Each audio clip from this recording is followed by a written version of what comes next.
Arrivals Men Apparels near Town Square, Vandoor.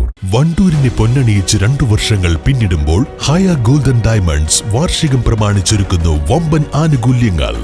ഹയ golden diamonds, Wandoor. Ponnani മണ്ഡലത്തിലെ NDA സ്ഥാനാർത്ഥിയെ കയ്യേറ്റം ചെയ്യാൻ ശ്രമിച്ച നടപടിയെ അപലപിച്ച് BJP അധ്യക്ഷൻ കെ സുരേന്ദ്രൻ. ഇനിയും സ്ഥാനാർത്ഥികളെ അധിക്ഷേപിച്ചാൽ ഗുരുതര പ്രത്യാഘാതമുണ്ടാകുമെന്ന് അദ്ദേഹം മുന്നറിയിപ്പ് നൽകി. വയനാട് കൽപ്പറ്റയിൽ മാധ്യമപ്രവർത്തകരോട് സംസാരിക്കുകയായിരുന്നു കെ സുരേന്ദ്രൻ. ഫാസിസത്തെക്കുറിച്ചൊക്കെ സംസാരിക്കുന്നവരാണ്. വലിയ വായിൽ ജനാധിപത്യവും ഫാസിസവും എന്നൊക്കെ പറഞ്ഞ് വലിയ വർത്തമാനം പറയുന്ന രാഹുൽ ഗാന്ധി അടക്കമുള്ള നേതാക്കന്മാർ അവരുടെ അനുയായികളാണ് CPM-മാരോടൊപ്പം ചേർന്നിട്ട് ഞങ്ങളുടെ ഒരു വനിതാ സ്ഥാനാർത്ഥിയെ തടഞ്ഞു വെച്ചിരിക്കുന്നു. നമുക്ക് ഇവിടെ വനിതകൾക്ക് കോൺഗ്രസ് സീറ്റ് കൊടുത്തില്ല എന്ന് മാത്രമല്ല, മത്സരിക്കുന്ന വനിതകളെ ആക്രമിക്കാൻ വരികയാണ് കോൺഗ്രസ് പാർട്ടിയും മുസ്ലിം ലീഗും. എന്ത് ജനാധിപത്യമാണ് ഇവർക്കുള്ളത്? എന്ത് പൗരാവകാശത്തെക്കുറിച്ചാണ് നിങ്ങൾ സംസാരിക്കുന്നത്? തെരഞ്ഞെടുപ്പ് കാലത്ത് സ്ഥാനാർത്ഥികൾ എല്ലായിടത്തും പോകും, ജനങ്ങളെ കാണും, വോട്ട് അഭ്യർത്ഥിക്കും. ഇതൊരു പുതിയ കാര്യമൊന്നുമല്ല. പക്ഷേ ഫാസിസത്തെക്കുറിച്ച് വാദോരാതെ സംസാരിക്കുന്ന ആളുകളാണ് ഈ ഫാസിസ്റ്റ് നടപടി എടുത്തിരിക്കുന്നത്. ഞാൻ SFI DYFI ഗുണ്ടകളോടൊരു കാര്യം പറയാൻ ആഗ്രഹിക്കുന്നു. ഞങ്ങളെ സ്ഥാനാർത്ഥികളെ വഴിയിൽ തടഞ്ഞു വച്ചാൽ, ഞങ്ങളെ സ്ഥാനാർത്ഥികളെ പ്രചാരണത്തിന് തടസ്സപ്പെടുത്താൻ ശ്രമിച്ചാൽ KSU അല്ല, SFI അല്ല, MSF അല്ല, ആര് വന്നാലും നിങ്ങളും സ്ഥാനാർത്ഥികൾ ഇവിടെ 20 മണ്ഡലങ്ങൾ മത്സരിക്കുന്നുണ്ട്. ഇത് വെള്ളരിക്കപ്പെട്ടണമെന്നുമല്ല. ഞങ്ങളുടെ സ്ഥാനാർത്ഥികളെ, പ്രത്യേകിച്ച് വനിതാ സ്ഥാനാർത്ഥികളെ അങ്ങനെ അധിക്ഷേപിക്കാൻ വന്നാൽ ഗുരുതരമായിട്ടുള്ള പ്രത്യാഘാതം ഉണ്ടാവും. ഇത് ജനാധിപത്യ സംവിധാനമാണ്. ഇത്തരത്തിലുള്ള ഹൂളിഗനിസം രാഷ്ട്രീയത്തിൽ പ്രയോഗിക്കാൻ പാടില്ല. അങ്ങേറ്റ തെമ്മാടിത്തമാണ് കാണിച്ചത്.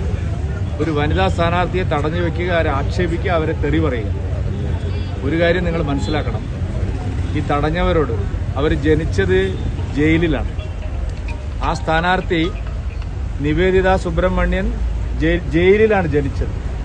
അവരുടെ അമ്മ അടിയന്തരാവസ്ഥയ്ക്കെതിരെ സമരം നടത്തിയിട്ട് പോരാട്ടത്തിന്റെ ഭാഗമായിട്ട് ജയിലിൽ പോയി. ആ കാലത്താണ് അവർക്ക്, ആ കുട്ടികൾ ജയിലിലായിരുന്നു. ജയിലിൽ കിടന്നുകൊണ്ടാണ് അവരുടെ ശൈശവം. അതുകൊണ്ട് ഈ മാതിരി ചപ്പടാച്ചി വിദ്യകളൊന്നും ഇങ്ങോട്ടെടുക്കണ്ട. മലപ്പുറം ജില്ലയിൽ മറ്റുള്ളവർക്ക് പ്രവർത്തിക്കാൻ പറ്റില്ല എന്നുള്ള ഒരു നിലപാട് അംഗീകരിക്കാൻ കഴിയുന്ന കാര്യമല്ല. ഫാസിസ്റ്റ് സമീപനം നിങ്ങൾ സ്വീകരിച്ചാൽ അതിനെ ഏത് നിലയ്ക്ക് ഞങ്ങൾ നേരിടും. ഞങ്ങൾ മുട്ടുമടക്കാൻ പോകുന്നില്ല. മലപ്പുറത്ത് BJP ഇത്രയും പേടിയാണോ നിങ്ങൾ? മലപ്പുറം ജില്ലയിൽ മുസ്ലിം ലീഗിന്റെ കോട്ടയിൽ, രാഹുൽ ഗാന്ധിയുടെ ഉറച്ച കോട്ടയിൽ ഇത്രയും പേടിയാണോ BJP സ്ഥാനാർത്ഥി ഒരു സ്ഥലത്ത് പ്രചാരണം നടത്തിയാൽ ഒലിച്ചു പോകുന്നതാണോ നിങ്ങളുടെ ശക്തി ദുർഗങ്ങളെല്ലാം? ഒരു കാര്യം ഞാൻ പറയാം, ഇത് ജനാധിപത്യ സമ്പ്രദായത്തിൽ പ്രവർത്തിക്കുന്ന ഒരു രാജ്യമാണ്. എല്ലാവർക്കും അതിൻ്റെതായിട്ടുള്ള സ്വാതന്ത്ര്യമുണ്ട്. ഞങ്ങളെ വഴിക്ക് വിടുക, നിങ്ങൾ നിങ്ങളെ വഴിക്ക് പ്രചരണം നടത്തുക. അതിനപ്പുറത്തേക്ക് എന്റെ ഡ്രസ് പർച്ചേസിംഗിന് ഒരേ ഒരു ചോയ്സേ ഉള്ളൂ, നമ്മുടെ സ്വന്തം Laiba wedding centre. Laiba wedding centre, Pookkottumpadam, Wandoor, Karuvarakundu. സ്വപ്നങ്ങൾ സാക്ഷാത്കാരമാകുമ്പോൾ സന്തോഷങ്ങൾക്ക് അതിരുകളില്ലാത്ത ആനന്ദം. Mayuri golden diamonds, Kalikavu road, opposite town square, Wandoor.